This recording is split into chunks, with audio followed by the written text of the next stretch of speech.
So you're thinking about selling your home, but you're not quite sure where to start.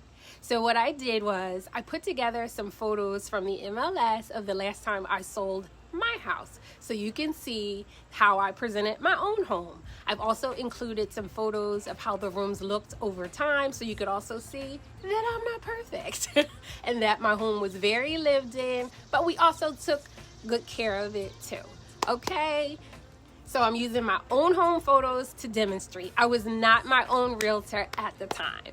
Okay, so once you've decided to sell, what should you do next? Let's talk about preparing your home for sale with some tips from Tiffany. Okay, my very first recommendation is to make all the necessary repairs. Why? Why, Tiffany? Why should I make the repairs if I'm leaving? Okay, that's a great question. So let me address it.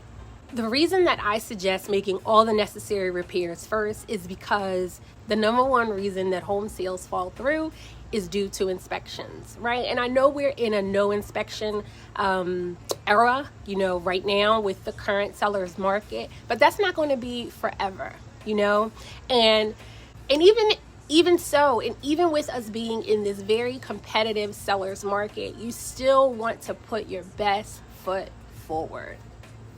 So my very first tip is to make all the necessary repairs, big and small, structural, mechanical. Those small things like jiggly ceiling fans, leaky faucets, dusty baseboards, paint touch-ups, and missing light bulbs. Condition is very important.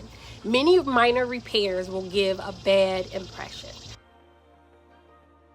Remember that after location, the most important aspect to a buyer is a well-maintained home. Many flaws can be overlooked if the buyer knows they can move in without a lot of trouble and expense. Number 2, clean, clean, clean. You want to start by decluttering, okay? And the good news is decluttering is free. Start by decluttering. Make a list by room. Get out your notebook and a pen or pencils. Get some trash bags and some boxes. Remember, you are using a fresh eye, a buyer's perspective eye. You've lived there for a very long time, right? But now you're going to step outside and you're going to walk in like a buyer, okay? So once you have your notebook in hand and you have your buyer's eye, your fresh perspective, walk through each room. You don't have to do it all in one day, and that's the thing. We put so much pressure on ourselves to get it all done so quickly. But maybe just do one room a day. Go into the living room today and start your notes. I need to vacuum, clean this, wipe the baseboards, whatever it is. Just be honest with yourself, because these photos are going online.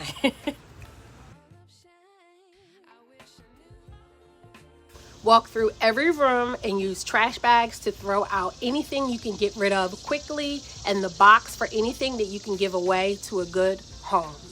Not sure what to keep and what needs to go?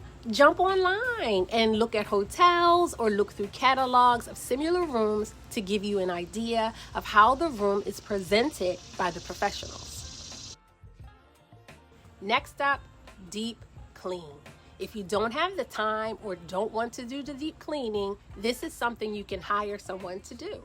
But if you want top dollar, it has to be done. A part of cleaning many forget: the nose. Address any odors. Your brain becomes desensitized to a smell over time, but this too is a part of cleaning.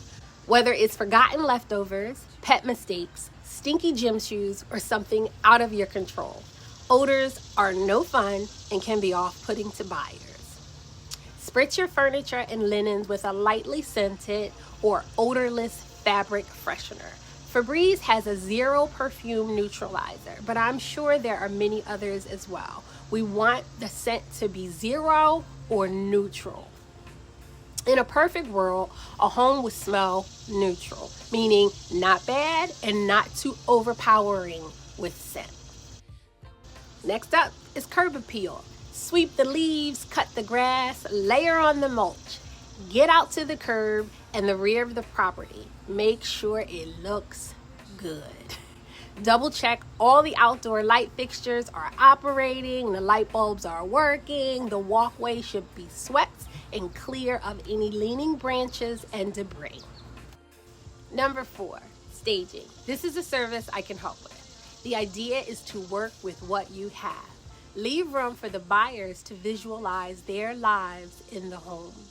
Buyers should be able to navigate around the room, access the windows, the vents without obstruction. If you need help with how the room should feel, I do offer some assistance, and I have a video coming up with that very soon. This is important because we want to attract the right buyers. The goal is to sell your home for the most money in the shortest amount of time. Because the longer your home is listed as available, you have to prepare your home in the top condition each and every time. So let's just get it done as quick as possible. One question I ask is, why did you choose this home? Because possibly we can attract a buyer with the same goals that you had when you originally purchased it.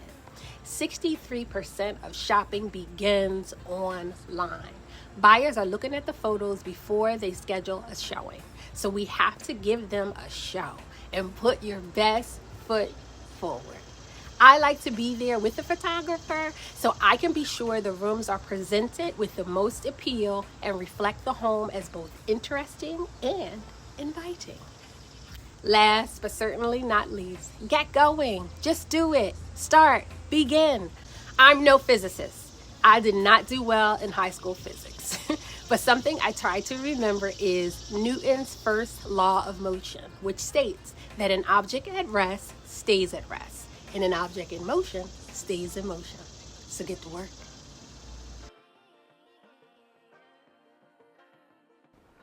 My name is Tiffany Nelson. I'm a realtor here in the greater Allentown area. If you or someone you know needs a realtor, I would love to hear from you. My contact information is always below. Our home sold in 22 days for 96% of the asking price in 2018. If you're curious about why homes don't sell, I'll cue up the video I did on that here for you. Thanks so much for watching.